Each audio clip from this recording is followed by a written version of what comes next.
JC Streets, fire away. Yo, can you hear me? Yeah, I hear you. Okay, perfect. Thanks for doing the space. You've spoken on this before a little bit, but I kind of want to pose it again. There's been a lot of friends and people in my life that I guess I've had a difficult time walking away from or putting distance between because, it's like you can't save someone who doesn't want to be saved, if you know what I'm saying. It's not your responsibility. And you've kind of talked about just like letting people degen and then being there to like, I guess, give them a helping hand when they come back. So I guess kind of like my question is like how do you get over that urge to kind of constantly, be advocating or for somebody's betterment when they really don't give a shit?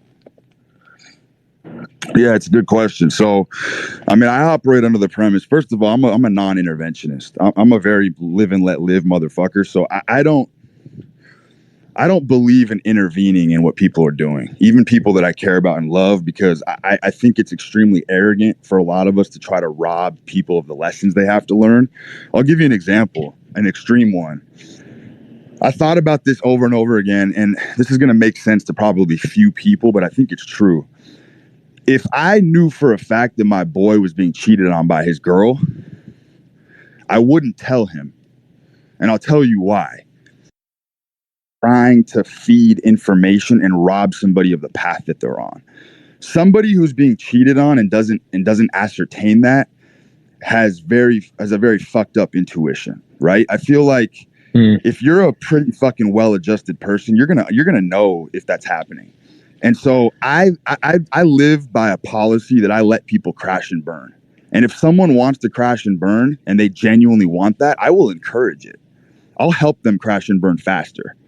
Because, like I said, who the fuck am I to come play God and intervene and eject and be that deus ex machina and insert myself into somebody else's story and fucking extricate them from a situation that I know they need to go through? Because the only fucking way you can learn is through pain and suffering. That's just a fact. And it's a good question because it circles back to my original point. How is it that people get over pain and suffering over a long period of time? The only thing that removes people's pain is by changing the way they look at the situation. Nothing actually changed. If you were cheated on, if your heart was shattered, if your heart was broken by a woman, why is it? It's because you changed the way you looked at the situation. Nothing actually physically fucking changed. And so you have to understand that method, like people, especially when it comes to women, after a certain period of time, you're able to kind of see the monster that was underneath. This is why I'm saying a lot of people the person that they currently are, but they hope that maybe one day that person's going to become the person they want them to be. And I think that's a very destructive place to be in, because if you can peel back those layers and you can figure out who people are and see them for who they are now, it makes it very easy to take stock of your relationships. So I have a very live and let live. You know what I mean? I live and let die, man. I've never seen ever. I've never given someone an alley-oop or a fucking nugget of wisdom while they were going through something that actually fucking saved their life. They had to fucking crash and burn and go through it on their own. So I believe in non-intervention. I think is the best policy, man. That's real. That's real. Thank you, man. Yeah, of course.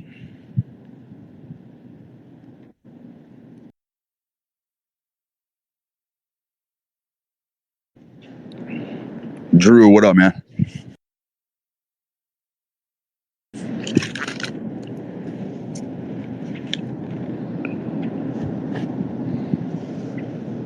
Drew, you're on. Hey, what's up, Brood? Just wanted to say thank you, man, for everything you've been putting out lately. My question regarding this kind of topic was, in your own personal experience, do you think you experienced more change when you kind of had just one big change, maybe that being your perspective, or was it kind of you seen a lot of stuff that you didn't like, and you had a bunch of little increment changes along the way?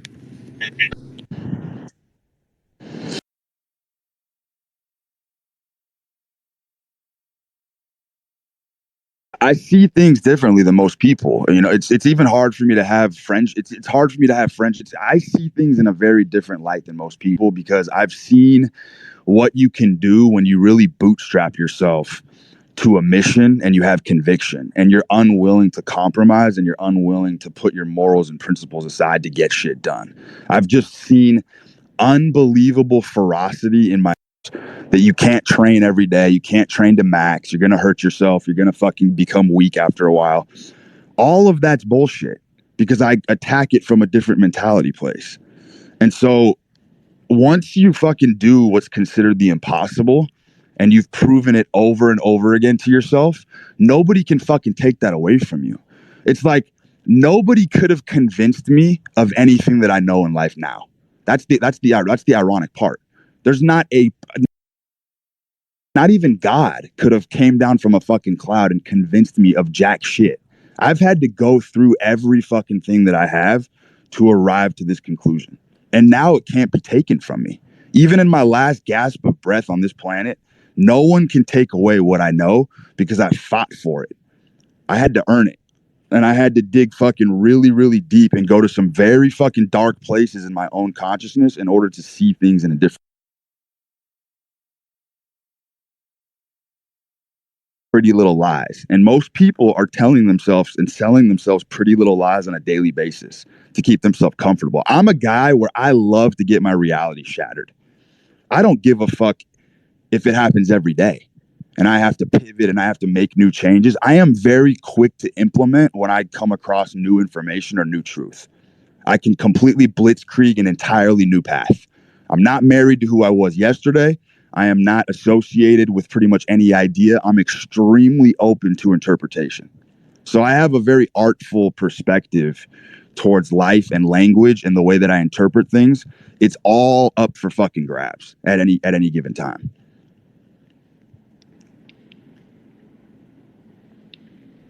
That was a good question. Yeah, thanks again, man. Appreciate it. George, what up, dog? Yo, what's up, man? Can you hear me? Yeah. Hey, man, I feel like I share your perspective as far as going crazy with like physical fitness. Like I've been working out twice, 4 hours a day, maxing. And the only thing I'm wondering is like that's kind of what I've taken away from you, like really imposing your will on a physical level. But I'm just wondering about like your opinion about how you crack the money game. Like how do you approach making money?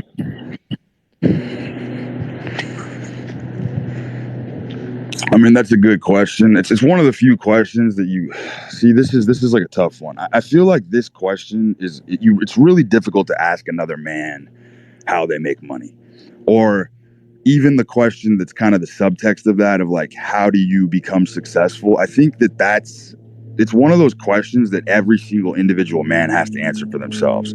I have a very, very aggressive approach to everything in my life. I live life very aggressively. And I think people confuse aggression with anger.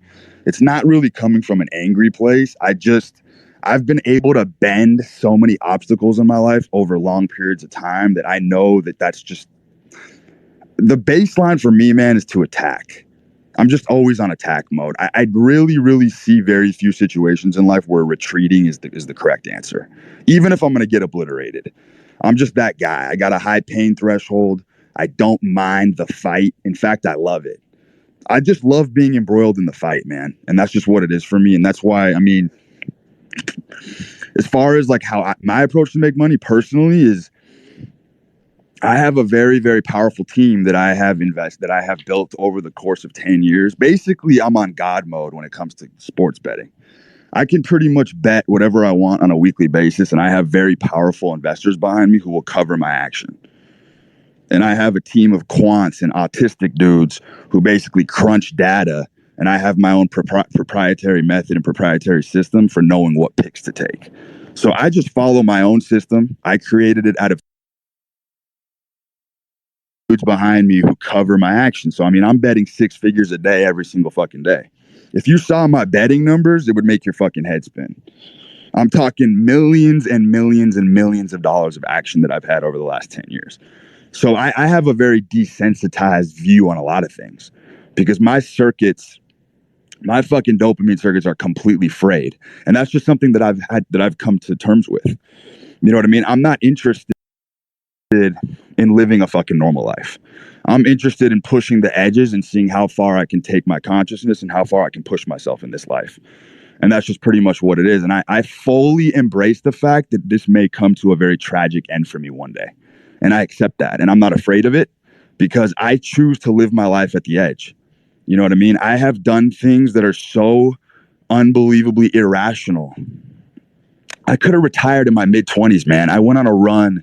I went on a God run that is probably a once in a multi-generation run in sports betting. And I had enough money to fucking just walk away from everything. And I torched every penny of it. And it was a learning lesson. I had to go through it for whatever reason. And I don't fucking regret it. So I guess I'm just trying to tell you that I understand I'm on a very heroic mission. I'm here to fucking build a massive fucking thing. And if I die or I injure myself or I lose my mind in the process, I'm okay with that because my dedication levels ain't ever fucking coming down. I'm in too deep. You know what I mean? There's like a certain point in life where you go so hard that you basically cross the Rubicon and there's really no way to turn back because my baseline now is so fucking high, dude. I've lived a very fucking luxurious life. I've done some real fucking cool shit that probably 0.01% of the population will experience.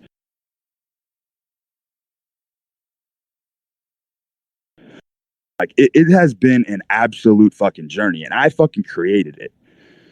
So I take credit for my mindset because I didn't grow up a very particularly, you know what I mean? I when I was a kid and I looked at me compared to my classmates, I wasn't really that much fucking different. You know what I mean? Like I never really had a clear edge. That's why my story is, yeah, I do have some fucking genetic gifts for sure, but I look back on my life and I'm like, I wasn't particularly smarter than anybody. I didn't stand out. I just cultivated and culminated this fucking different mindset than most people. And that's when you can really start making more progress, is when you just start to see the world from a completely different lens. And you can only see that when you're in hell. That's kind of the catch-22 of it. You know what I mean? Like in order to see things differently. All right, let me get into sports betting with you. I'll give you all my money. Where do you live? Yo, I'm dead serious. I'll work out with you, and I'll show you how crazy I am. I literally work out until I'm fucking exhausted. I want to apply the same mentality towards making money. You can DM me, brother. I'll do that.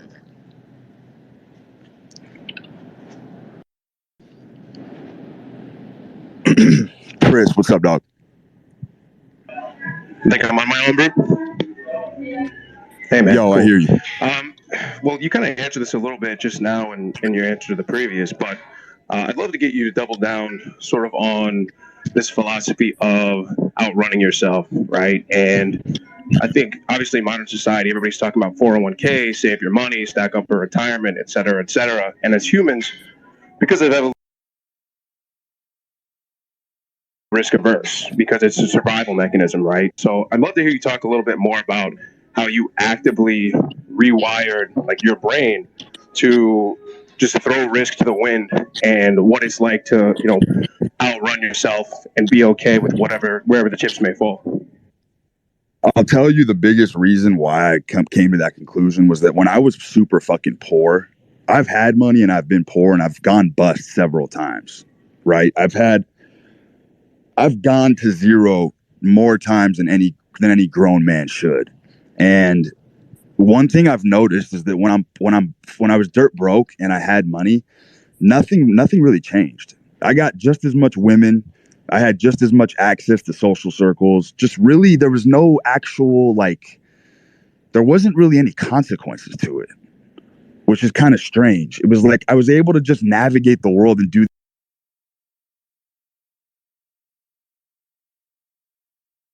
Because eventually it's just a fucking numbers game. You paint enough shots, you're gonna hit one big lick. And so that was just my basic fucking baseline, was that when I would go bust, I mean, dude, I'm still fucking jacked. I'm 6'1", 200 pounds. I'm a big dude. I'm in fucking phenomenal shape. I can talk. I can hold a conversation. Like I still have tools. And money never. The interesting thing about money is when I had money, if anything, it was much more challenging for me to function in the world, because it's so fucking hard not to slack when you come into some immediate success, especially when you're sports betting, because you could be broke one day and the next day you could have 4 million. I mean, that's just how it works. And so when I would have these big stacks of cash and I was living a large life, you know, I found myself kind of very distracted, no mission, kind of lackadaisical. And I think that's why I always kind of taunted and went back to the fucking gambling gods and kept playing for high stakes, because I kind of liked being in that constant chaos, because it kept me very fucking sharp and it kept me on my heels. Does that make sense? Yeah, but absolutely. Sorry about the noise. I'm at the gym, but that's a great answer. Thank you. Of course. Keep this rolling. You guys got good momentum.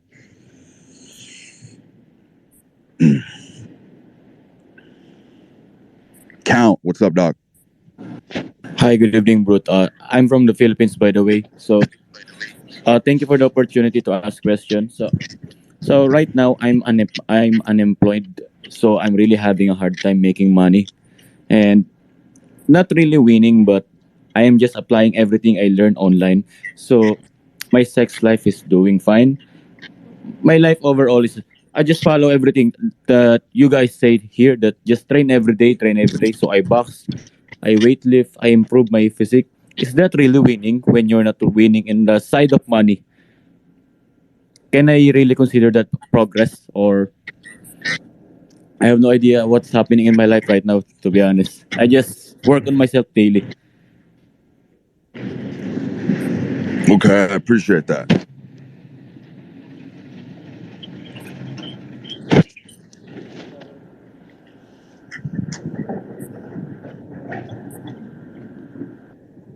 The Führer. What's up, man?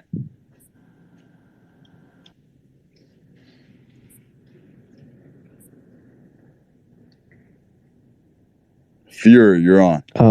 Hello, am I audible? Yes. Okay, Brute, my question is that there's a folly with human nature that, every human knows what are his bad habits. He knows what he has to give up in order to survive and in order to succeed, and he knows what habits he has to pick up. But only few are able to, do what their inner guiding light tells them to do. Majority ignore it. For say, if there is a fat man, he knows he has to become fit in order to gain confidence, but he is not able to do that. He knows a way out of it. He knows he has to change, and there is a path to follow, but he doesn't follow it. So there is a guilt which comes with it. So how to come out of this vicious cycle? Vicious cycle of falling back into patterns that you know are not serving you, or Uh, Actually, a man knows that he has some bad habits, and there are ways out of it. He knows that those bad habits can be thrown out if he consistently working on them for say just 1 or 2 months. There are free guides out there. You can take any example for say porn, masturbation, yeah, but he doesn't do that, So here's and there's guilt following it. So how to come out of that vicious cycle? here's how I see that. I see that most people, most men in general, they use defenselessness and helplessness as a strategy to garner sympathy and pity from other people. So what I mean by that is you'll get a guy who's obese or a guy who knows he's in a really fucked situation, and he doesn't want to rise above those circumstances because he actually uses defenselessness and helplessness as a strategy of survival, because he thinks if he stays in this lowly, corrupted, decrepit state, that people won't trample on him. People aren't going to fuck with him. If he surrenders and he shows the world that he's a pussy and that he's a little bitch, that people will just kind of pass by him and leave him alone. Essentially what it is, it's a very, very fucked up protection mechanism. Whereas a guy who decides to rise above his circumstances knows he's going to have to flash some fangs and some claws. He knows he's going to have to become aggressive. He knows he's going to have to show weapons and show demons and establish himself, make a mark for himself in the world. And that's going to piss people off, right? Even when it comes to personal missions, an obese guy who's trying to become super fit is going to piss people off because there's going to be days where he hates his situation and he's going to be a dickhead. He's going to have to completely rupture the entire fucking fabric of his life. And people will get hit with the radioactive shrapnel of that. It's just an alter effect of making any kind of radical change in your life. People are going to get hurt inadvertently on your path, and for it not to be trounced on by others. So their whole existence is being subservient and being less than because they're hoping that people will just leave them the fuck alone. They don't like the fight. They don't like conflict. They're very conflict averse. And you have to really fucking enjoy conflict. You have to be a sicko to make any real change, right? You have to be a sick motherfucker in your head because you have to really enjoy and find happiness in the days that you're. A lot of really successful people from unsuccessful people is that what's very interesting about the concept of happiness is that I find that most men are actually happy when there's some low element of suffering in the background. Like there has to be some existential pain that you bootstrap the happiness onto.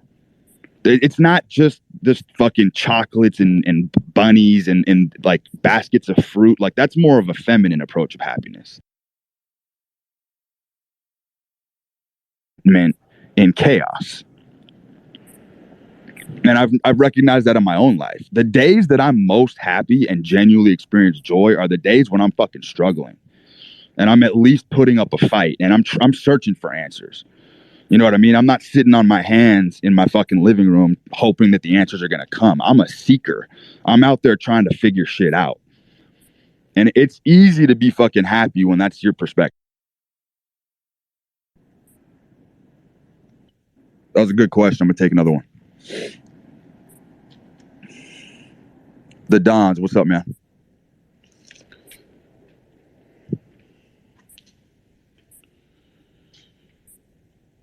The Dons, you're up. What's good, my man? How you doing? What's good, brother? I really wanted to ask a quick question. And I feel like a lot of society is feeling anxiety, feeling fear on a daily basis, especially men nowadays. A lot of us are raised by our mothers, and people don't really know how to take that leap. What do you think the best advice is for someone with anxiety or depression, or just to really, step into a new realm? Is it to just change the perspective or do something radical? No, so that's a good question. So I have this personal theory that I've been kind of working with is that I think the type of anxiety you're talking about is a modern phenomenon. I genuinely don't think anxiety, the modern conception of it, of that feeling of crawling out of your skin where you have mental fog, I don't think that existed not too long ago. I think that what anxiety was probably more confused with despair in history. And what I mean is I fully believe in my own life, whenever I've experienced great anxiety on a magnitude that was unbearable, I think it's a gut issue. I legitimately believe that when the gut is pierced and the gut has permeability in it and you have leaky gut, there's a severance of connection between your brain and your gut, and that's what creates that feeling of helplessness. Like you've lost that fucking pipeline. So there's no communication in the body. There's no unity. There's been a break, and I've seen enough people talk to me about their anxiety to figure out that I think it's a physiological issue. I don't think that's something you can work through mentally. I think that's something that has to be changed on a fucking physical level.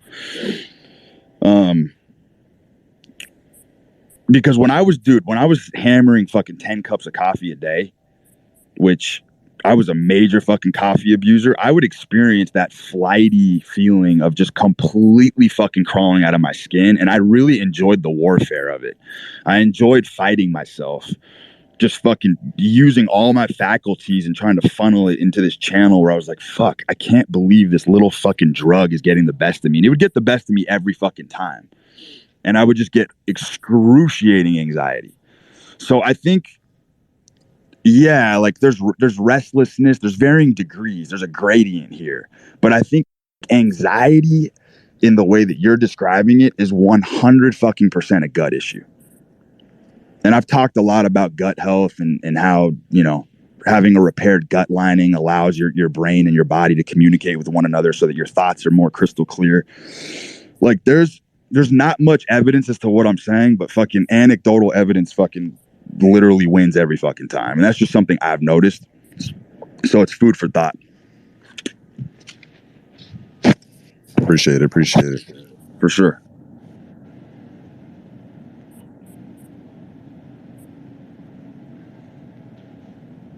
Yo, light bulb.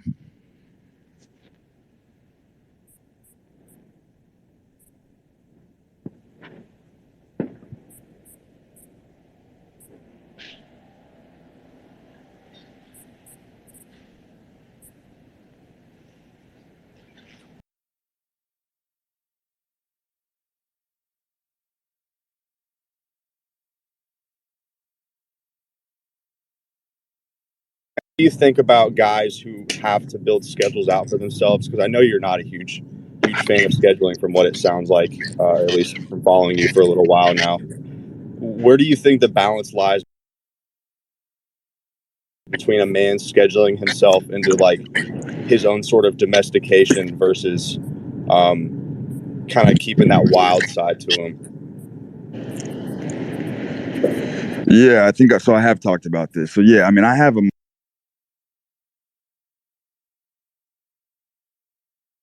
much more Dionysian, extremely fucking uninhibited, unrestricted. I don't write shit down. I've never fucking, I can't even schedule a fucking meeting with somebody. So I'm on the complete extreme end of that. But man, it literally makes me fucking cringe right now trying to even fucking picture myself scheduling shit.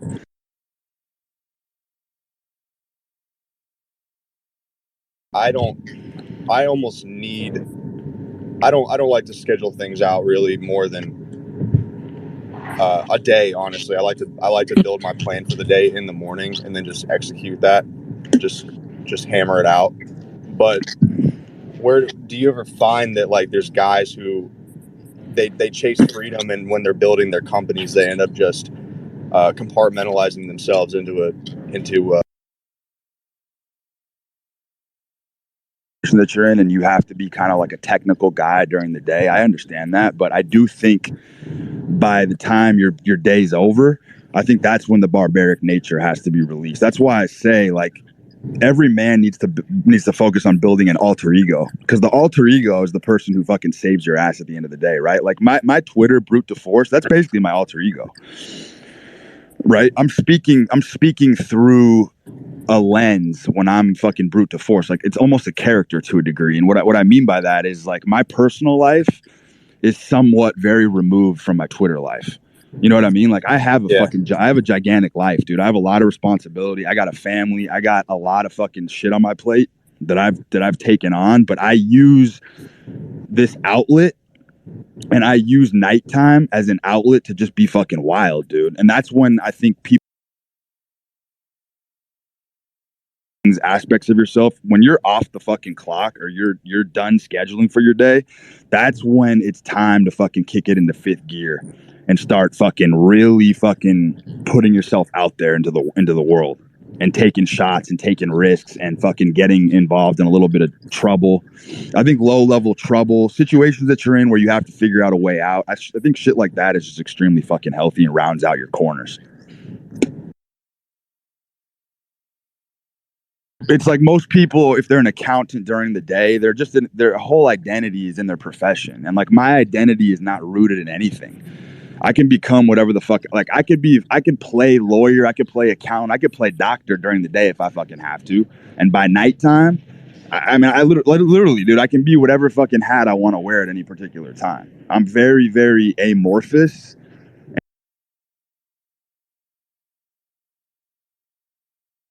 And kind of amoeboid when any kind of lifestyle. I'm not really married to any kind of profession, like nothing. And so I think that guys that do live a technical life and have to fucking show up during the day and be a certain guy, once that day is done, I think that mask has to be taken off. And then it's time to fucking unleash. And I think that's why most people feel that despair and anxiety, is because they're the same, their identity is the same 24 hours a day. So they're fucking bored.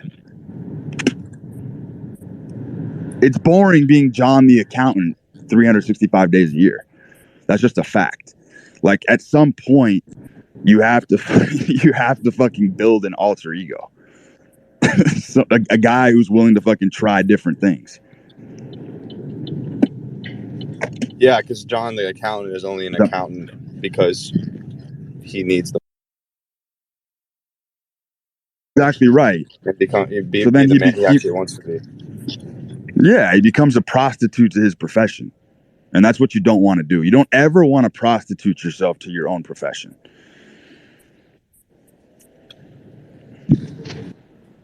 It's a fucking good question.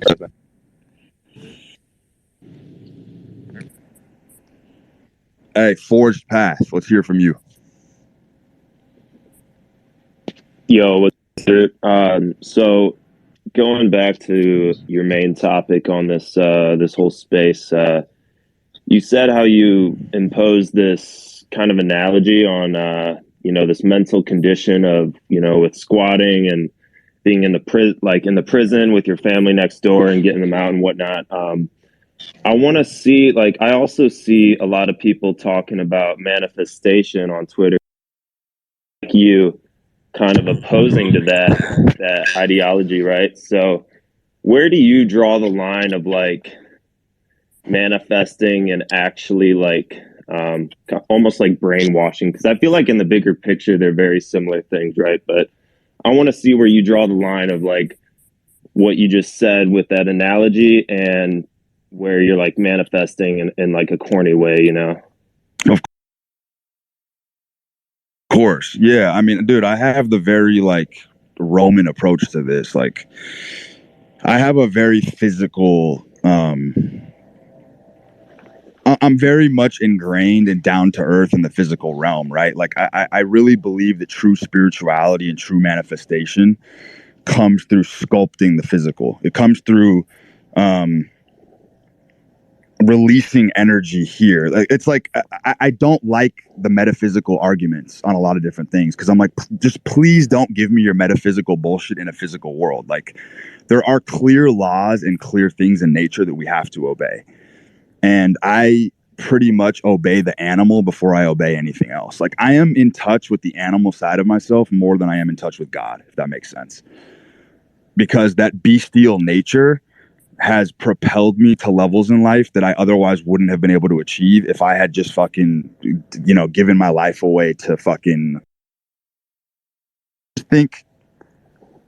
I have this sort of ideal that you have to put dents and craters in your environment. You have to actually like be pushing and changing the environment that you live in, if that makes sense. You have to put pressure on it. Yeah, like, absolutely. I put a lot of external pressure. Like I dissipate a lot of my energy out there. Like I give people opportunities to make money. I'm constantly integrating and bringing the people into me, like into the stage of action, like right at the fucking gunpowder. Right. Yeah. Cause you know what I mean? Like, yeah, you gotta apply that action, that force, and I think that's really kind of an idea you kind of incorporate in a lot of your work and what you have to say. Like there's a difference between journaling and writing down, oh, I'm going to like gain this muscle or lose this weight. But then you got to actually go out and like do the shit. You're almost just wasting time writing shit down, and like, you're filling your head with this like garden of thoughts and goals and ideas you want to get done, but like there's another side of it where you actually have to go out and put in the work to actually get those results. Like otherwise, if you're not, you're just basically, you're gonna end up going insane because you've got this whole dead garden and shit that you're not getting done. I couldn't agree. I couldn't agree more. And honestly, man, if you're not obsessed with a goal and you have to write a goal down, that goal is just not really important to you. That's just the way I fucking see it. If a goal is actually important to you, it's going to be on your fucking mind 24/7. You can't erase that from my fucking mind. When I want something, you can give me every antidepressant SSRI on planet Earth. You're still not going to get in the way between me and the goal because I cannot get it off my mind. I can't sleep until it's accomplished. Why the fuck would you have to write something down when you're genuinely fucking inspired by a goal that you have? And so I think a lot of people have these fake goals because they want this big laundry list of shit to do. And none of those goals are actually important to them. So of course they're not going to do anything impressive. Fuck no, you're not going to fucking accomplish. It's to remind you to go do something. It's not fucking important to you. It ain't, you're not going to get impressive results. I just know that for a fact. Nothing impressive is going to come of that. Yeah, absolutely. It's like it's just an all or nothing approach. Like if you're really serious about the goal, you've got to give it your all and like have that obsession with it towards it. And otherwise, just like disable it entirely. Like don't even like think about it. If Dude, you're not gonna give it your all. Otherwise, there's the middle ground too, where when you're just writing it down and shit and just kind of playing with the idea, like you're just kind of like fantasizing over it. That's just going to cause stagnance if you're not actually acting on it in the real world, right? 100%. Dude, you're better off doing fucking nothing than taking a half-hearted approach at anything. That's my opinion. I would rather sit still and not do jack shit than give something a half attempt. If I'm going to fucking try something or I want to achieve something, I'm going all the fuck in and I'm going to sacrifice every fucking piece and every resource at my disposal to get it done. Otherwise, I'm just going to sit still and just relax. I love that. Thank you so much. Very helpful. For sure.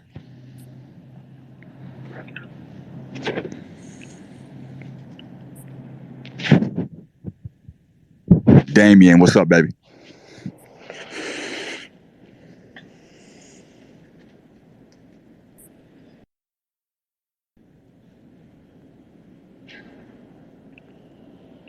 Damien, I got you on.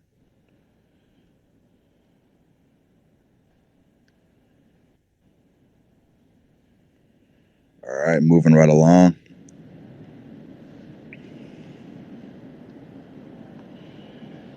Nico, what's up, man? What's up, brother? Can you hear me? Yep. I wanted to ask you, what would be your best advice on taking action and overcoming taking action? For example, if you're cold calling and you're afraid to.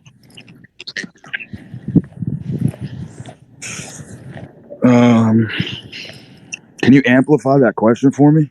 Well, like, for example, if not a lot of people are social these days, right? From my experience. If you were starting a cold call business or anything like that where it was sales and you had to call people that you necessarily don't know, right? And you were to talk to them, but you're just afraid to, you know what I mean? Like you got a shaky voice and just in general, it's just hard to talk and put words together.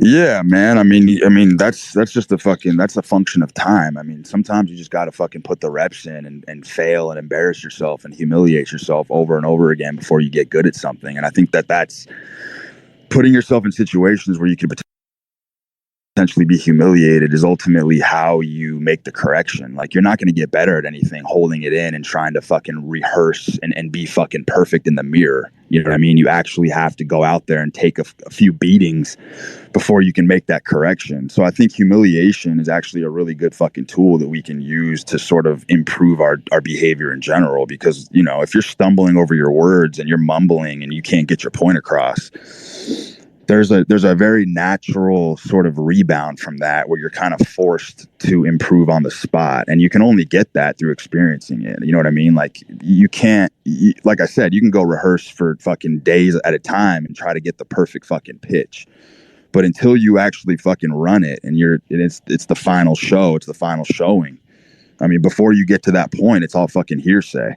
You know what I mean? You got to actually put that shit into the test. Right. It's all about experience and just how many times you fail over. Because you're going to keep getting better either way, right? Talking to people.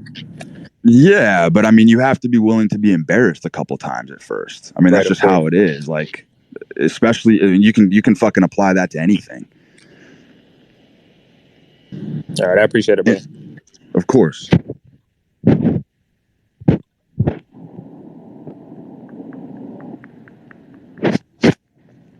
Alex, what's up, man? Yeah, Brute. Circling back on what you said a little bit ago about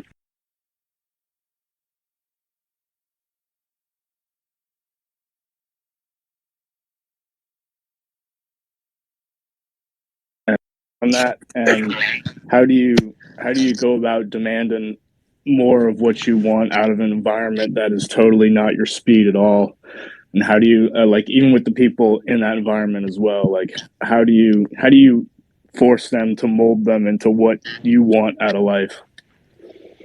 It's a good question. Yeah, I mean, dude, COVID hit me hard too, just because I had a fucking perfect setup. I had a flop.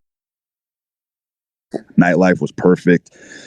My routine has been super fucked up since all these shutdowns. And so, I mean, that's kind of why I came to Twitter in the first place. Is I never would have even had an account unless COVID hit. So, I kind of went to the online world. I mean, I built a fucking community of my own.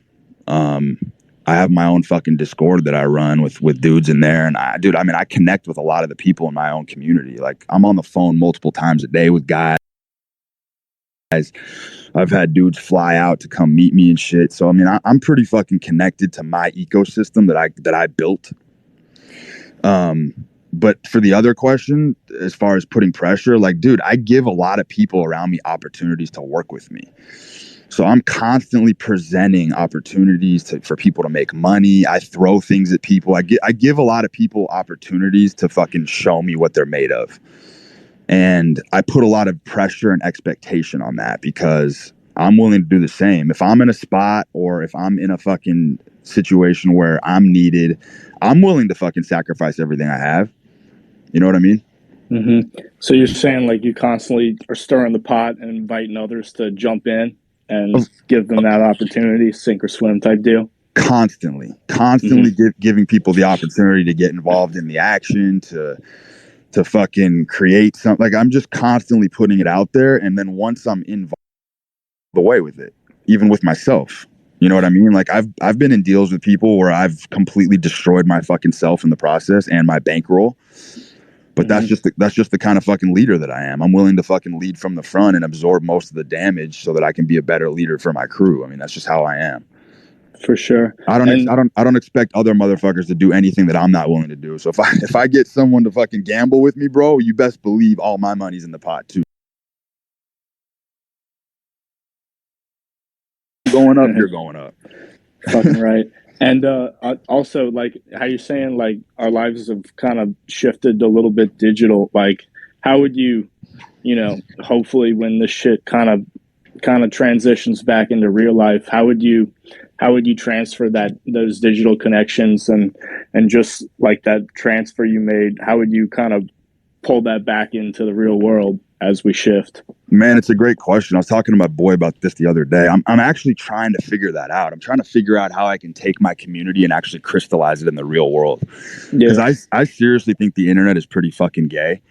I agree. I really don't read my TL too much anymore. I think Twitter has actually gotten so fucking gay. It's almost unbearable for me at this point. Yeah. I come on here every once in a while to tweet or whatever, but like, dude, I'm pretty fucking immersed in the real world right now, bro. Like I spend.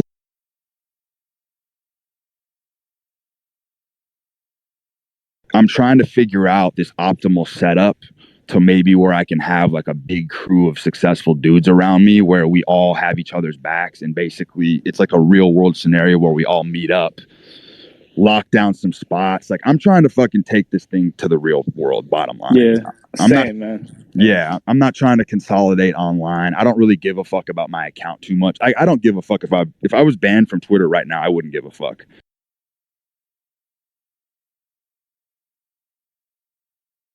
I'm literally on Twitter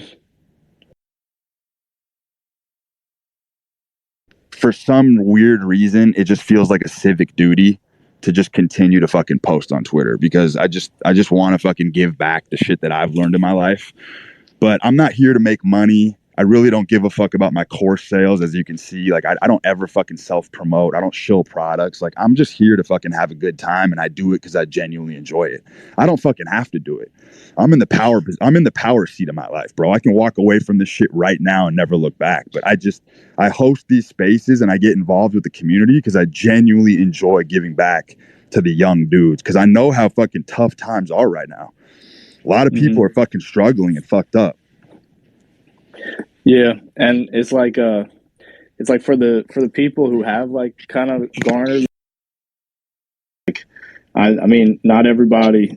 I feel like, you might be a special case, but not everybody, can bring that into the real world, and it's almost like they're, in some sense, they feel like responsibly tethered to online because they don't want to abandon all the friendships they made, But you still got to get back to real life. Like, this isn't real in a sense, We're in the it's not metaverse. It's not, dude. It's actually gay as fuck. And like, I always say, hey, metaverse is so gay. I always say, if you're just fucking DMing people all fucking day on Twitter, like, those aren't your friends. Yeah. Like, eventually you have to fucking meet these people in real life. You know what I mean? Like, me and Absolute Freak, like, he's one of my best friends. I kick it with him all the fucking time in person. We've made a bunch of money together. We've done a ton of shit.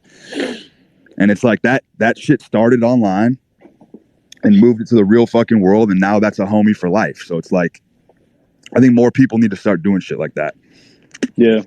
And for those that, can't meet up with whoever they befriend on here, like, is it just a matter of bringing that same, like, voracious intent, like, to the real world, and it's like, hey, you either with me or you're not? 100%. Word. Appreciate you, brother. For sure, man.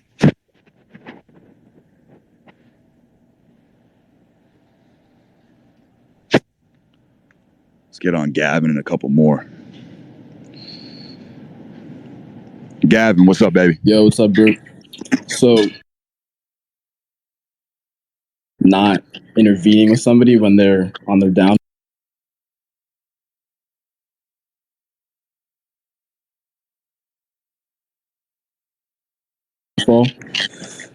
And I have this little brother. He's 19 now. He's in college.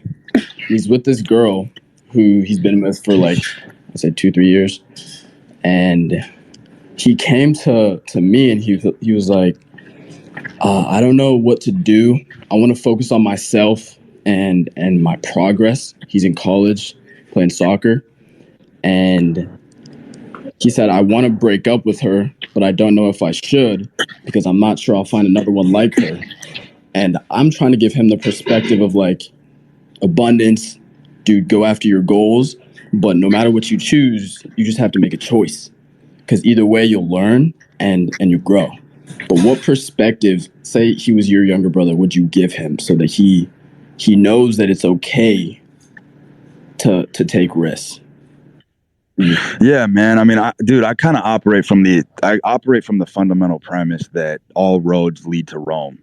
It really doesn't matter what path you take. You're going to get to Rome eventually. And it's like, yeah, there's going to be some twisted, warped, and heartbreak shit along the way. And I think that a situation like that, I think the best thing that can happen to him, especially at 19, is to just get his heart fucking ravaged, dude. He's going to have to fucking learn the super fucking hard way, because ultimately, dude, being a man, one of the biggest responsibilities we have as men is growing more callous.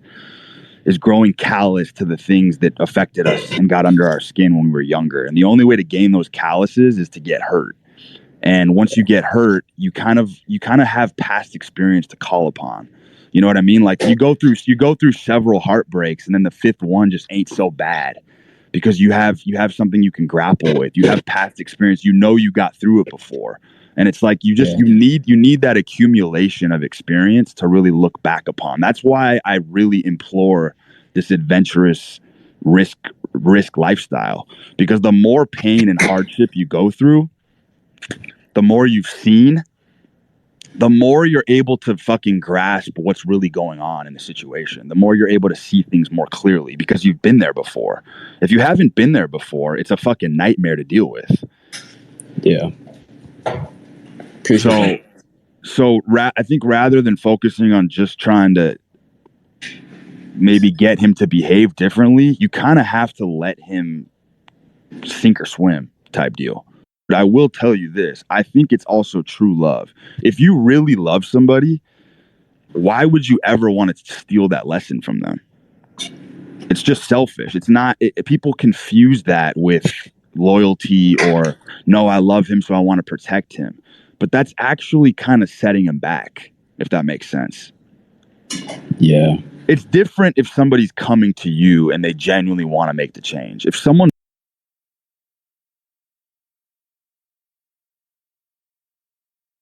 but when it's unsolicited is what I'm talking about. When you give unsolicited advice, I think that never ends well. Yeah. I mean, he came to me and he said, like, he's just not happy with where he currently is and what's going on in his life. And I'm sure he's not giving me all the details, but, you know, I tried. It's okay to be going through the shit and figuring it out, but just know that it's okay to make a choice and go all in. I'm with that. Awesome. Thanks, man. I'm with that. Yeah, for sure.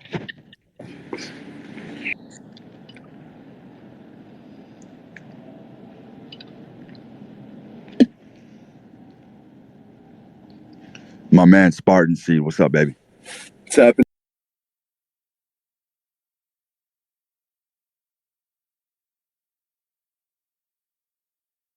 Connected in the real world. You know, I think that's so important for all the young G's on here. Like me right now, I'm in between jobs. I just tapped in, wanted to hear what you were saying. I own a real estate photography company. We do about like 2,500 shoots a year. I'm shooting like 5-6 listings a day. And it's just a constant grind, you know, but it's so worth it. Being out in the real world, connecting with, you got to get out there. You got to get involved in your community. So important for development, for everything. Hustle, man, hustle. Man, 100%, dude. Internet money is hella cool, but like I said, bro, real world ain't ever going out of style. You meet all kinds of people. You're out there, man. It's fulfilling. It really is fulfilling. It's a whole different fucking game. When you can look at someone in the eye and fucking hold a conversation, bro, that shit is getting rarer and rarer. Yeah, it's so important. I think everybody should do it. Like, you don't want to be online just DMing people, scrolling your feed all day long. Like you said, too, I'm on here. I just post my shit and I bounce. I barely check the timeline. Same here, brother. And it's honestly created a lot fucking more of a baseline of mental health for me, dog. It's very mentally unhealthy to be fucking online all day. 100%. It just really is. There's so many jobs that kids aren't willing to do nowadays. Like, they require some hustle. Whether it's cleaning gutters, cleaning pools, fucking pave, whatever it is, man. Just hustle, you know, scale that up, make some real money, and do your thing, man. Bang your shit, man. This is what you do, you know, take pride in it. I big fuck with that. Thanks, brother. Yeah, I just wanted to say that. Anyways, I got a job to do, so peace, guys. Yep, take care. I'm gonna take one more.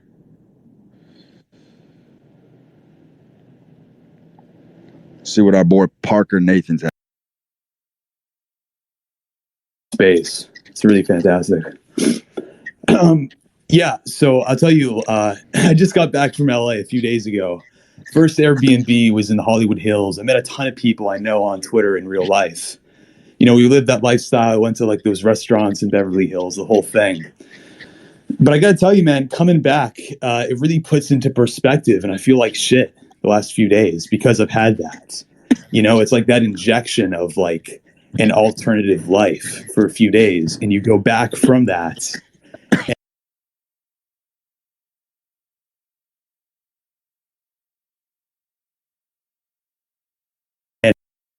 that responsibility of saying, hey, if you did get, whatever, 7K apartments, would that motivate you more? Or is it just a mindset thing and everything else is just sort of not that important? Because I felt electric when I was with people in real life and we were on that Hollywood Hills house. So the question is, how would you go about importing that into your everyday life? You mean trying to revive that same experience or trying to revive that same feeling? Yeah, man. Yeah. It's just, it's a social community of meeting people in real life. Like on Twitter, it's so fucking great. But it's also just, how do you get past that? It's like you go from the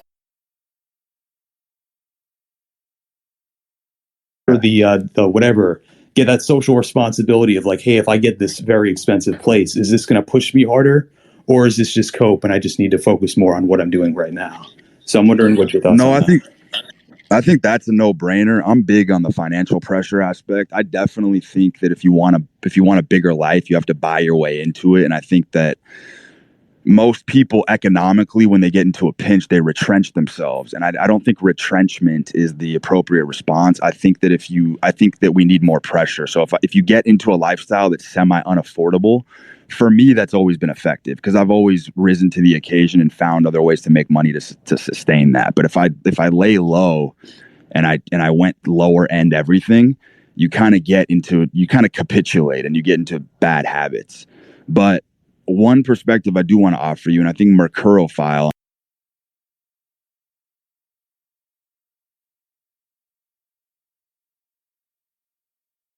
everything that you need is right in front of you right now. It doesn't matter what city you live in. It doesn't matter if you're in a fucking shithole.